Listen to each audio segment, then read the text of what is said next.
So, what's the best way? I guess kind of percussive tone-wise, you've got kind of kick drum sounds from around kind of anywhere in this area. Those are the only two I use. I occasionally use the one on the back at the moment, but obviously that's awkward for playing, but it looks cool, so it's quite fun. And then you've got kind of very defined kind of tones anywhere on the body because the tension of the wood's different, so where it's kind of... Actually, you could probably explain this more scientifically. There are loose bits and tight bits that sound, higher or lower frequency, I guess is how we could say. Okay, there's two and there's stuff there. I've also got a little scratchy plate, which is mainly for childish things for me. But personally, it's a layer building thing, and I guess going back to the point about not having other musicians involved out of a kind of control freak mentality. Personal approach, I suppose, is to try and emulate what those other musicians would be doing as accurately as possible. So you're not sort of playing a drum part like a guitarist or a bass part like a guitarist. You're trying to play a drum part like a drummer or as the drummer would and things like that. And through really tearing apart what you can do on one instrument, you can, at some points, you can genuinely almost trick the listener into kind of forgetting that it is just one person, and make it sound like a band. And I think that's a really accessible way for people who perhaps maybe aren't even into guitar specifically, just to enjoy the music. Yeah. I remember actually recording. I was doing a recording session. It was this cover song, and as the engineer and I were sort of mixing it, we were kind of forgetting that it was almost one instrument and thinking, so we'll just turn the bass player up a little bit, and thinking, oh wait, no, we can't do that.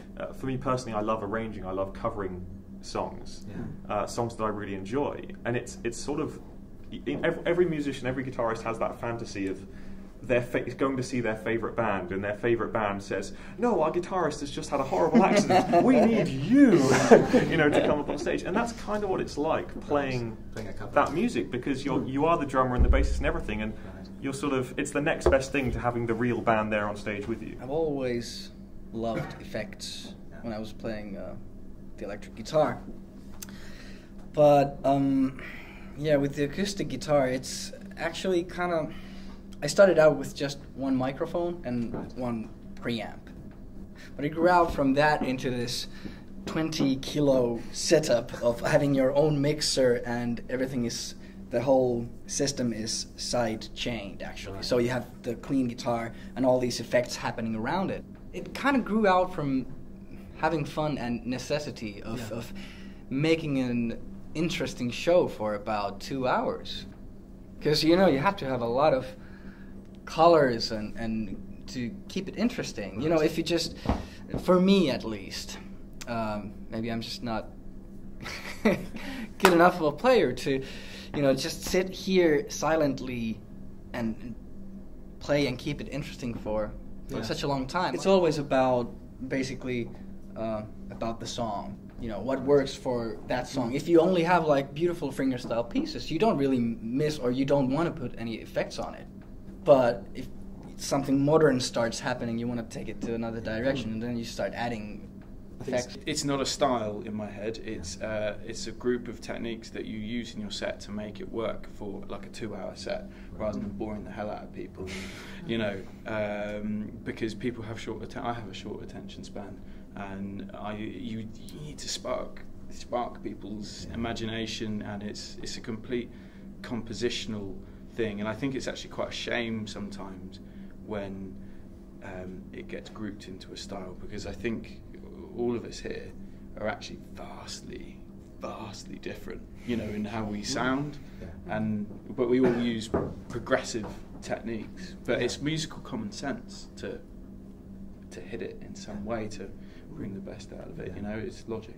I like to think it was crowd control, because at any one time, if you're hammering on one note with one hand, the other hand is free to do something else, and vice versa.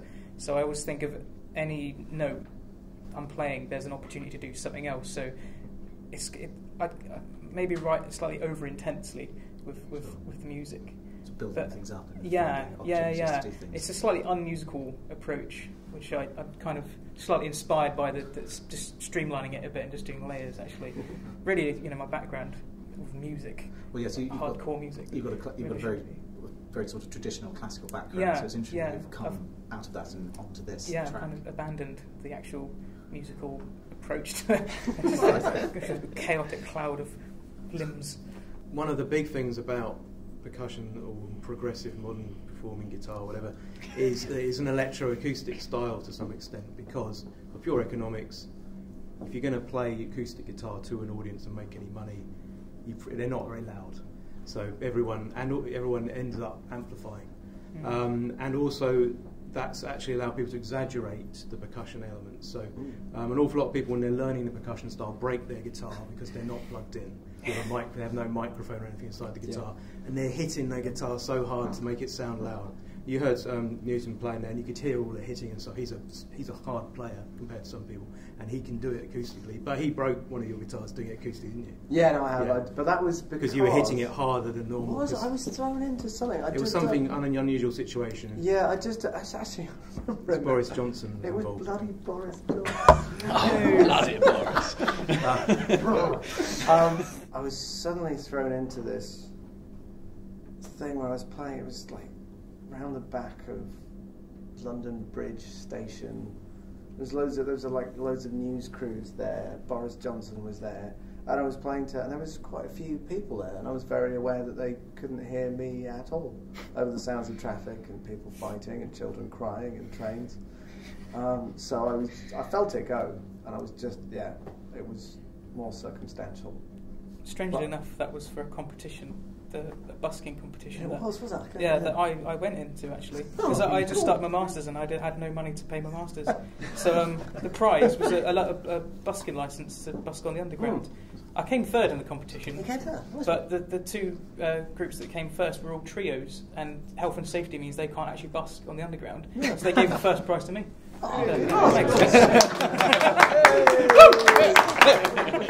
Anyway, carry on. Sorry. I've been accused of. That's one aspect you're asking about. Some people break their guitars. I get a lot of angry emails and tweets and things, being like, "I've just broken another guitar. Thank you." Through bitter experience, I've gradually evolved my designs to amplify well, and to take low tunings well, and to not break too easily. But people do break them. So those are the things, because when I started making guitars, it wasn't in the era where people were playing in folk clubs. Lots of people before me making guitars people would come to me and say, I need a loud guitar to be heard unamplified in a folk club.